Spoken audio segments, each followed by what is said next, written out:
Hi friends, சனிக்கிழமை ஹஸ்பண்டோட அண்ணா பொண்ணுக்கு உடம்பு சரியில்லைன்னு சொல்லிட்டு பார்க்க போயிருந்தோம். பசங்க 2 பேத்தையும் அம்மாட்ட விட்டு போகும்போது மெயின் ரோட்டில் போயிட்டு வரும்போது ஷார்ட்கட்டில் எங்கள் காலேஜ் வழியாக வந்தோம். உள்ளே போகலாமா அப்படின்னாரு. வேண்டாம், இங்கேருந்தே பார்த்துக்கலான்ட்டு அப்படியே கிளம்பியாச்சு.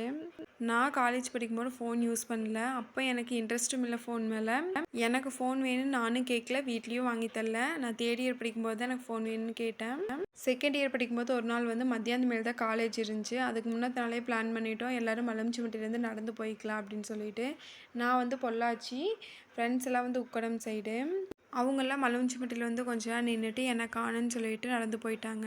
எனக்கு இந்த கடையை பார்த்து அதான் ஞாபகம் வந்துச்சு.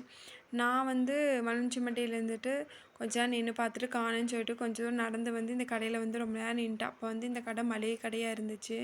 ஒரு அக்காவும் பாப்பாவும் இருந்தாங்க, அவங்க கூட பேசிட்டு நின்றுட்டேன். அப்புறம் ரொம்ப நேரம் காணுமா, அப்புறம் ஒரு ஆட்டோ பிடிச்சி நானும் காலேஜ் போயிட்டேன். அங்கே போய் பார்த்தா அவங்களாம் காலேஜில் இருக்கிறாங்க. சரியான கோவம். ஒரு 2 நாள் நல்லா பேசவே இல்லை அவங்க கூட. நான் காலேஜ் படிக்கும் போதெல்லாம் தனியாக எங்கேயும் போக மாட்டேன், வீட்லேயும் விட மாட்டாங்க. இதுவே நம்ம ஊர் சைடாக இருந்துச்சுன்னா தனியாக நிற்கிறதுக்கு பயமாக இருக்காது. இங்கே எனக்கு நிற்கிறதுக்கு பயமாகவும் இருந்துச்சு. அப்புறம் ஆட்டோ பிடிச்சி காலேஜ் போயிட்டேன். அந்த கடையில் நிற்கும்போது தான் தோணுச்சு, ஃபோன் இருந்தால் பயமும் இருந்திருக்காது, டக்குன்னு ஃபோன் பண்ணியே அவங்களுக்கு கூப்பிட்ருக்கலாம் அப்படின்னு. நான் தேர்ட் இயர் படிக்கும்போது ஃபோன் வாங்கினேன்னா இல்லை அதுக்கப்புறம் வாங்கினேனான்னு கெஸ் பண்ணி கமெண்ட் பண்ணுங்கள். இனி அடுத்த ஒரு வீடியோவில் பார்க்கலாம். பாய். நீங்கள் எப்போ ஃபோன் வாங்கினீங்க அதையும் கமெண்ட் பண்ணிடுங்க.